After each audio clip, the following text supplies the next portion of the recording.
Okay, Ralph, you'll like I'm this here. one. Okay. And I sent out a reminder to 20 core guys yesterday. So, we can only lead a horse to water, can't make him drink. Yes.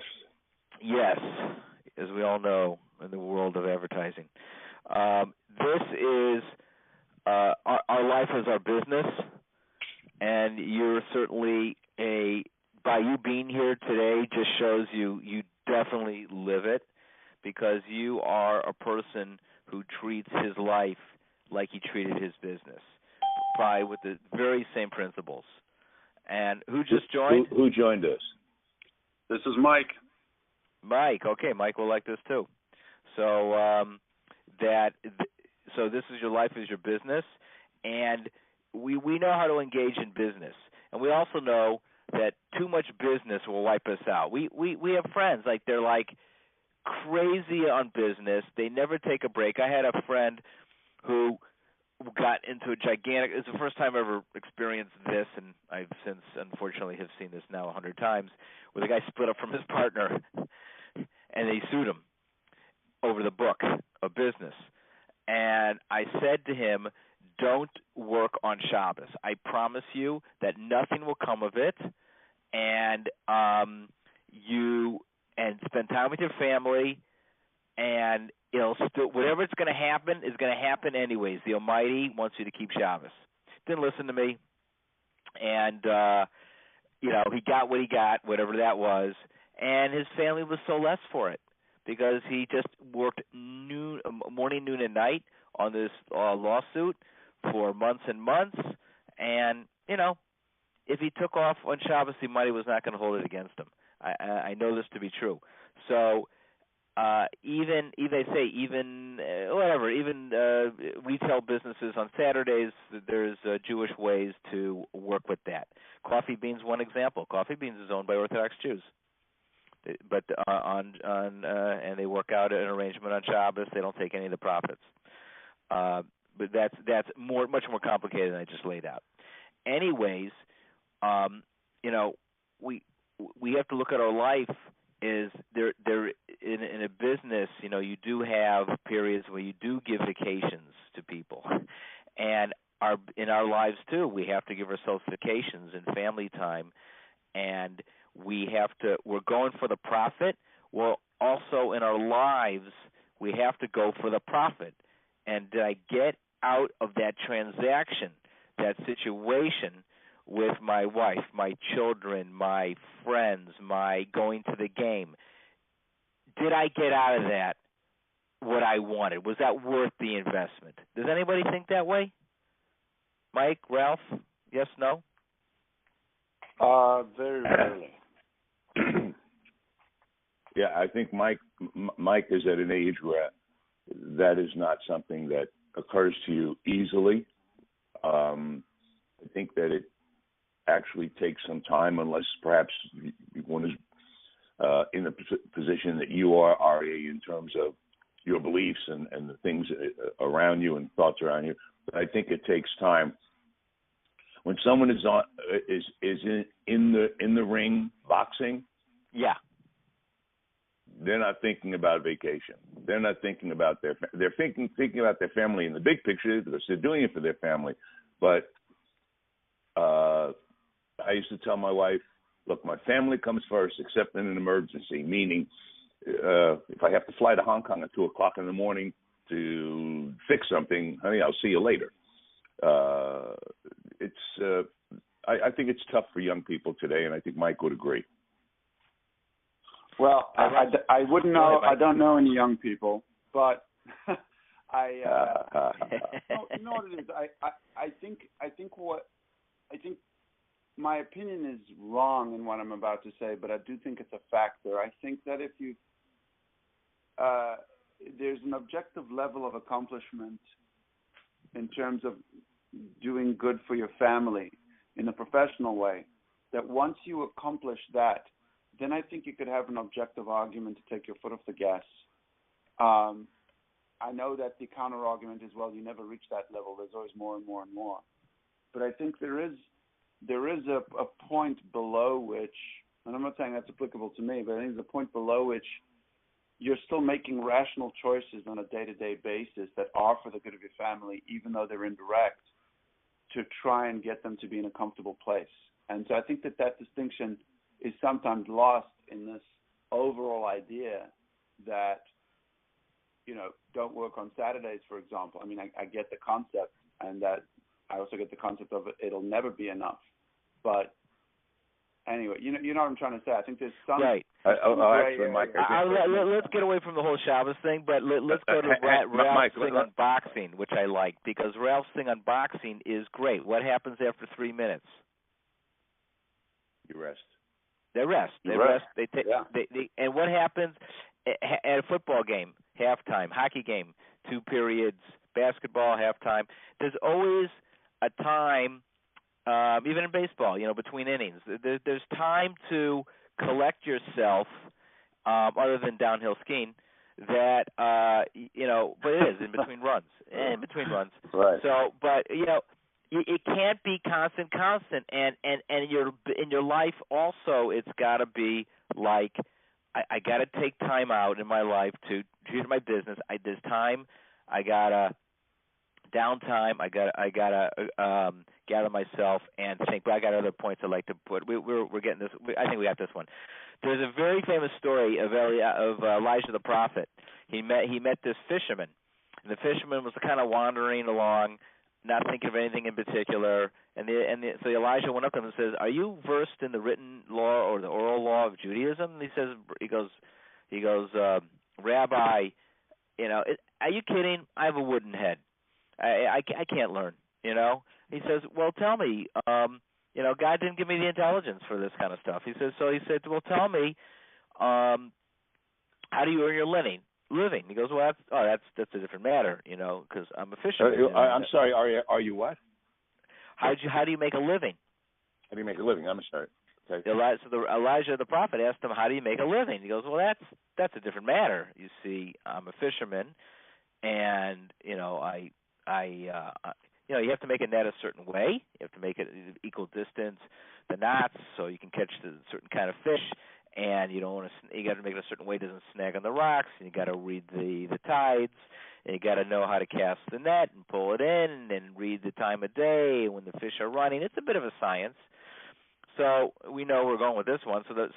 So Eliyahu Navi, the prophet, Elijah said to him, he says, "Look, the Almighty gave you wisdom to understand how to make a living, right? You don't think that same Almighty gave you wisdom to learn the instructions for living? Of course He did, And in that story, the man broke down and he realized, he really has to use his head another way. I see this all the time with guys who get into Torah later in life, and I see them take that business acumen that they have. It's so interesting, and they apply it. They learn Torah.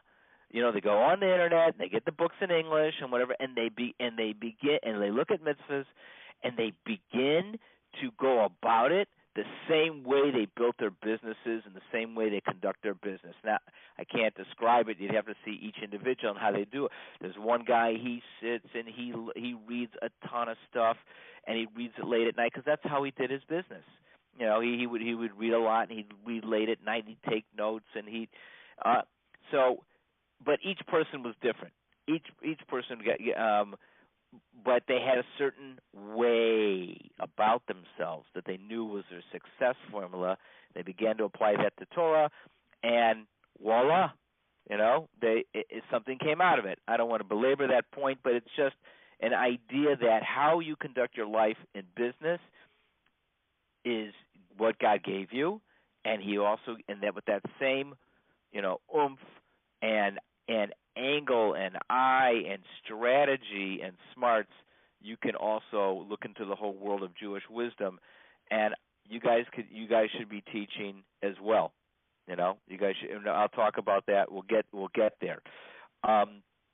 When we want to build a business, Ralph, I'm sure you learn from the best. Mike, I'm sure you're learning from the best. There's people above you who are really experts. You're experts in what you do. People look up to you, and you look up to other people, and that's the same thing in life, is looking at people who like got something down, and we should be going after them. Like, how'd you do that? How'd you, well, Ralph, we could go to you and ask you how do you hold a marriage together for decades, which would actually be interesting to know.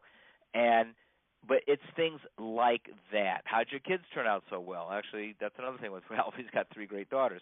So we see that people have systems, knacks, and we got to go after that. We got to go after that, and we have to treat our life like a big business. So what do big businesses do? They got efficiency experts. So between the two of you guys, do you think your lives are efficient? Do you think about being efficient? There's other aspects to life, but let's just talk about, do you begin to analyze your life? How can I do that better, more efficiently? How can I always get the same, when with my wife, another thing is quality control. Every time I interact with my wife, is it the same? She feels great, validated, loved. My vacations are always work. My children, there's a constantness to my reaction. Do you feel that, or is it just kind of like, how do you go about that, achieving that? I'm throwing it out there to you guys.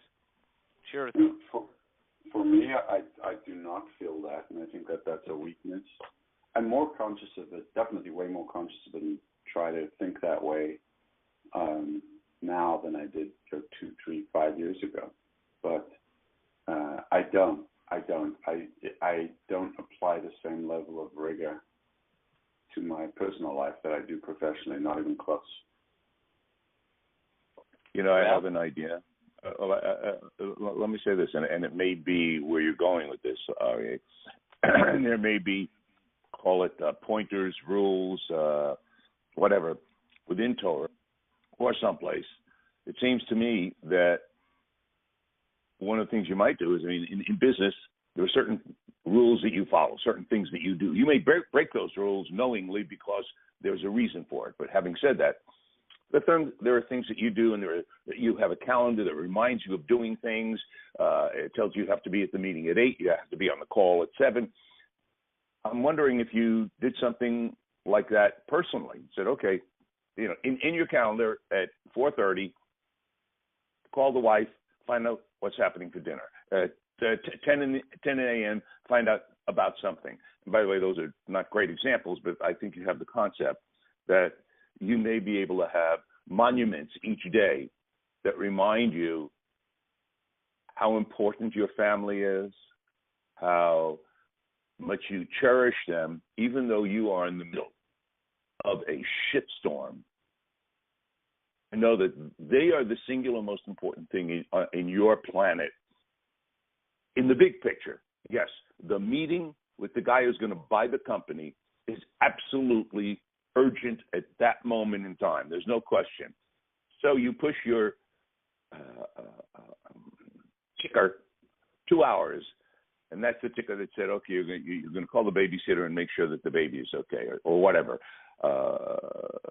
It's a thought. It's a mechanical way, if you will, to perhaps get into a habit. And many of us, as human beings, need something to help us get into a habit. The simplest habit I have, by the way, and I'm not going to turn this into a marriage class, is someone taught me whenever the wife calls, take the call. So I've always exercised that. No one in any meeting has ever said you can't take that call. And as they say in Scandinavia, the only excuse you have for coming late to a meeting was you were at a funeral. So, but when the wife calls and you say, "Sorry, it's my wife," if people in the meeting don't understand that, they need a talking to. And so it's true, Ralph. You got to set aside time, even in the middle of everything, just like we would do with a business. That no matter what, if something broke out in the business that was terrible, you'd be on it right away with something you want to, with your Oh, family. we're talking about two different things here, Ari. Excuse me. You are correct. I agree with you, and I've been that way with my wife and kids always. Okay. You're saying when they call. I'm saying something else. I'm addressing Mike in the context that Mike was saying that, and by the way, I lived it, so I get where Mike is at.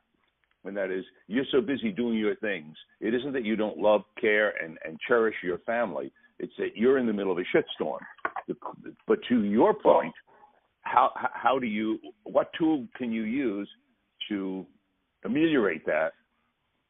And to right. So your markers, right, in the day, you're right. You lay down markers, and you're going to be in touch with them, and then it little things add up over a long time, and you don't have to solve it all in the day. But if your wife sees that you're calling in, or so, whatever it be, whatever tool you put in for whatever thing that you're dealing with, it's going to have a long-term effect. I just want to end with 2 points because we're out of time.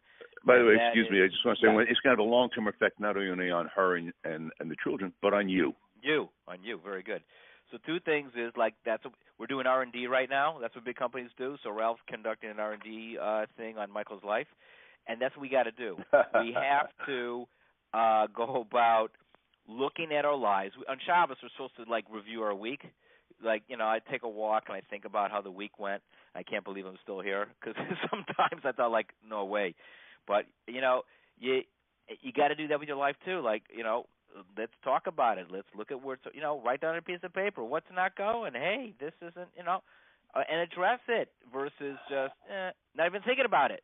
Second thing is that if a schlemazel walks into your business but's got a lot of money, would you kick him out? No. You'd see how can you involve him in your business so he'd spend money on your business, even though he's a nudnik, he's a schlemazel. What are you gonna do with this guy? But hey, he's got money. He's a customer, like anybody else. Same thing in our own lives. People walk into our lives and they're kind of cuckoo, but you know what? They got some wisdom on them, and I want to get that wisdom. So we should always be wisdom connoisseurs and realize that people have what to give, even though 90% of their life could be crazy, but 10% of it could be right on. Last point is, and we're going to continue this next week, is that, and I'll continue this point next week. So thank you very much. It's great talking to both of you guys. We'll be on next week, and have a good Shabbos and a good week. Thank you both. You too. Thank you, Mike. Have a good day, babe.